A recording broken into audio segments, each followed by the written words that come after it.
What if I told you that there is a Ghostbusters game on the NES that never came out in the United States, and it's actually good? Damn good, in fact. Well, such a game exists, and it's called New Ghostbusters 2. The reason it was never released in the United States is because Activision held the rights to Ghostbusters games in the US, and this game was made by Hall Laboratories.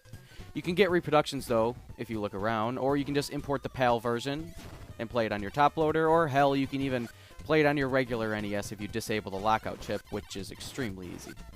Anyway, the gameplay is completely different than either of the two NES Ghostbuster games we got here, and it's definitely for the better.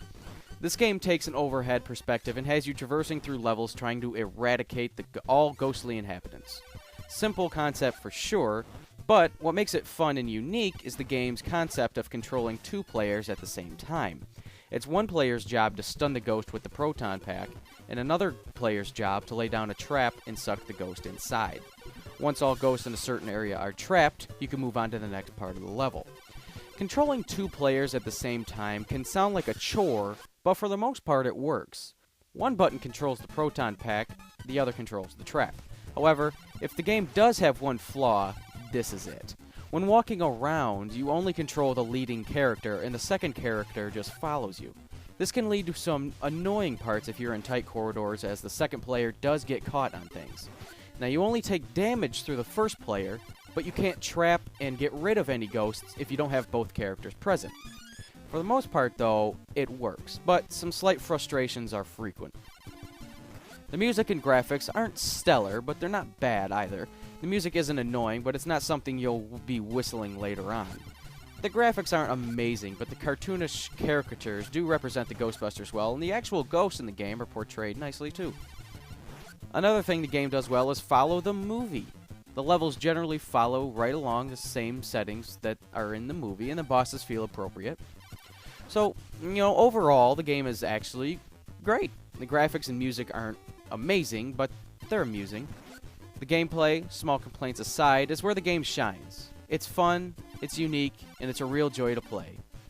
Do what you have to get this game in your possession, because it's a real gem.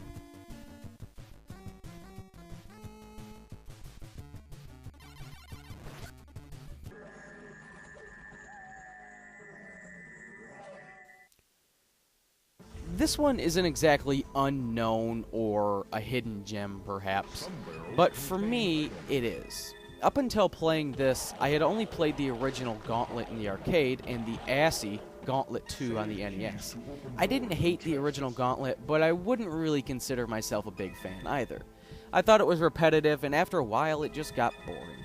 However, recently I got Gauntlet Dark Legacy, thanks Jim, for the GameCube, and I gotta say, I feel like I've been missing out. You could say it falls into the same traps the original did with being repetitive, but since you can level your character up and use magic and things, it's much more fun. There's also a handful of characters to choose from, each with their own strengths and weaknesses, and the gameplay for the most part is pretty much a 3D iteration of the arcade game. You explore each level, gathering keys to unlock new areas and treasure chests, kill enemies, and collect items. There are some puzzle elements, but they're fairly light and not too hard to figure out. However, sometimes I did find myself wondering, now how in the hell am I going to get that? Thankfully, though, you don't need to find everything to clear a level. You, for the most part, follow a somewhat linear path and just reach the goal. Obviously, the more gems and things you find, the better, but there's not a quota you have to meet. The boss battles are also cool, but they do expose one of the game's weaknesses. The controls are a bit clunky and aren't exactly tooled for quick combat. That aside, though, the controls work fine for what you have to use them for. However, I did find using a magic potion or spell to be unnecessarily difficult to do. Another complaint is the graphics. Yeah, I know it's the GameCube, but this looks like something that could almost be on the Dreamcast or something similar. They're not distracting, but honestly, they're pretty poor. The game really touts its 4-player ability, and I've never had the opportunity to try it out, unfortunately, but I'm guessing it probably works really well, as I've heard a lot of people talk about it. One last thing to note is if you have the opportunity, get the GameCube version. It has an expanded inventory system, stereo sound, higher resolution graphics, and power-ups only available on the GameCube. Overall, I enjoyed my time with this game, and I'll most certainly be going back to play some more.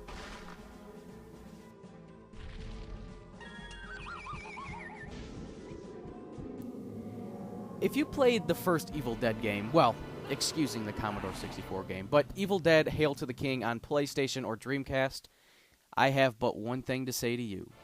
I'm sorry. I'm sorry that you had to play that game. I'm sorry you had to waste money on it, and moreover, I'm sorry it even graced your presence. Basically, it's a shit game. It sucks. With that being the case, my expectations for a fistful of boomstick were pretty low. I remember renting it as a kid, but I hadn't really remembered much of it. So picking it up last year, I had the pleasure of playing through pretty much 99% of it. I basically got to the end and never did finish it up, but someday I will. I must say, for me to get to the end of a game that's a couple generations old now, really speaks volumes to what I think of it. Is it a budget title? Yes. Is it a masterpiece? No. But it's really fun, and if you're an Evil Dead fan, you owe it to yourself to pick it up and give it a playthrough. The game takes place in Dearborn, Michigan, which is rather close to me, and your goal is simply enough to just save the town from deadites. Story clearly isn't important for a game like this, and it doesn't have to be. Basically, all I want from a game like this is to tear deadites apart and hear Ash spout one-liners. And on that front, the game delivers. And with Bruce Campbell voicing Ash, it just makes it all the better. The game plays as a standard 3D action game where you find keys, unlock paths, continue on. But what makes the game so much fun is hacking deadites with your chainsaw or blasting them with your boomstick or any combination of the two. You can also upgrade the shotgun and the chainsaw as well to a flamethrower or a chain gun. It's a lot of fun, and though there isn't a lot of depth to the combat, I never felt like it got stale. As you progress through the game, you remain in Dearborn, but you go back in time to different periods. In the end, you're in an old English setting, and it really reminds me of Army Darkness, castle and all, which I'm sure is probably where they got their inspiration from. Another nice thing about the game is the boss battles. They're actually pretty inventive and offer a fair challenge. Some time actually went into them, and it shows. The graphics are pretty decent too, actually. Not great, but they're better than average, I'd say. The sound design is great, though, thanks to Bruce Campbell. Anytime the man speaks, I listen. So in the end, Evil Dead, A Fistful of Boomstick is a budget title, but it takes that in strides and show you that a big budget isn't necessary to make a great game.